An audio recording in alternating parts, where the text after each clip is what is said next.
The Strait of Hormuz, a single contact, not a submarine, not a missile. A cylinder, 2 meters long, resting at 20 meters depth. Its construction is simple, its signature minimal. It costs $25,000 to produce. This device possesses the kinetic potential to immobilize a $13 billion aircraft carrier. This is not a theoretical problem statement. This is a deployed reality. The operational environment dictates the terms of engagement, not the platform's cost. We do not assess intent. We calculate probability. How does a nation with the most advanced naval fleet on Earth navigate a battleground specifically engineered to negate its every technological advantage? The equation demands a new set of variables. Conventional naval doctrine often assumes a direct power law. Larger platforms, more sensors, greater firepower. Superiority is a function of scale.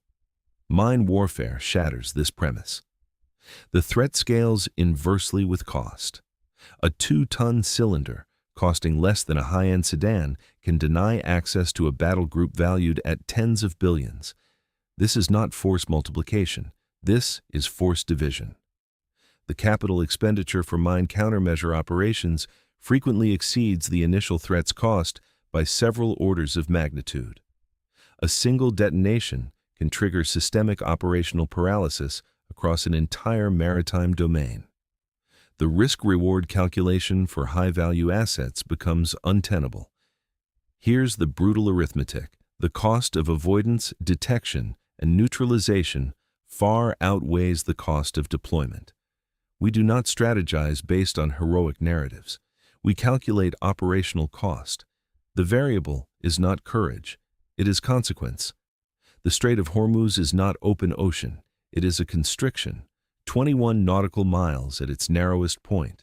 This is the fundamental constraint. Within this, 2 distinct shipping channels operate, each 2 miles wide. They are separated by a 2-mile buffer zone.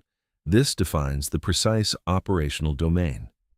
Iran's naval doctrine in this space is purely asymmetric, not sea control, but denial of access. Mines are central to this objective function. Their inventory numbers in the thousands. These are not simple devices. Moored mines target deeper draft vessels. Bottom mines exploit shallow areas. Limpet charges facilitate covert attacks. Influence-activated devices wait for specific signatures. Deployment is flexible, not by capital ships, but by fishing trawlers, by small patrol boats, even modified commercial vessels. The operational environment itself introduces further complexity. Shallow waters limit maneuver. Complex, unpredictable currents complicate detection. Extreme commercial traffic density provides both cover and complication. These are not static variables. The investment required to neutralize a single mine is orders of magnitude greater than its production cost. This operational imbalance fundamentally shifts the calculus of access for any naval power.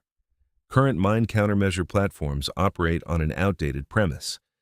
MCH-53E Sea Dragon helicopters and Avenger-class ships serve as primary examples.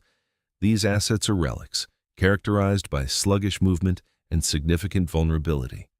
Their operational footprint remains immense. Reflect on the inherent danger.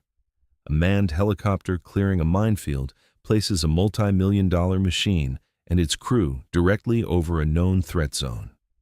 The risk-to-value ratio is fundamentally unacceptable. Valor is not the issue here. Operational efficiency is the priority. Surface ships present a different set of liabilities, operating at speeds that trigger influence mines. Their acoustic and magnetic signatures are too large for stealthy minefield penetration, making detection immediate and evasion impossible. The current approach demands a disproportionate investment. Consider the brutal arithmetic. The cost of a single mine-clearing operation using traditional assets vastly outweighs the cost of the threat itself. A few $1,000s for a mine versus millions for the clearing operation creates a losing economic model. It grants the adversary an inherent, unsustainable advantage. We do not worship the machine. We worship the equation. This particular equation no longer balances. The solution is not found in greater velocity or increased destructive power. It resides in distributed, expendable persistence. Uncrewed underwater vehicles and uncrewed surface vehicles fundamentally redefine the operational calculus for contested maritime environments. These platforms are small, stealthy, and modular, carrying advanced sonar systems for precise detection. They are designed to absorb attrition. Analyze the economic vector. A $500,000 UUV is not a $100 million helicopter. The loss profile is entirely different. This shift is not about human replacement. It is about removing human operators from the kill chain's most dangerous segment. The killer metric for mine countermeasures becomes cost per square mile cleared. Uncrewed systems drive this number down by orders of magnitude. The advantage shifts, and the equation finally balances. Small, long-endurance autonomous vessels, surface and subsurface, patrol choke points. Their mission involves detecting mine laying in real time, which provides instant threat generation. Subsequently, medium UUVs activate. Equipped with high-resolution sonar, they conduct detailed surveys. Their task involves precise classification, distinguishing threats from clutter, refining the target set, and eliminating false positives. The final stage, direct neutralization. Smaller, expendable UUVs or USV-deployed charges prosecute individual mines, remotely commanded for detonation, systematic clearance, the critical variable, time to clear. Every hour a choke point is obstructed costs global commerce billions. Traditional methods measure clearance in days. This uncrewed architecture compresses that timeline to hours. It operates on a new risk profile. Human operators are removed from the hazard. Such a move constitutes a calculated reduction in vulnerability. The calculus shifts.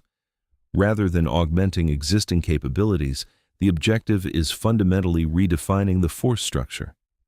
The U.S. Navy requires uncrewed systems not as an auxiliary component, but as the primary engagement force against Iran's projected mine threat. This strategy represents the singular viable path to maintain critical maritime access. Any reliance on traditional crewed assets for this mission incurs prohibitive financial outlays for replacement ships or an unacceptably high danger threshold. The brutal arithmetic is clear.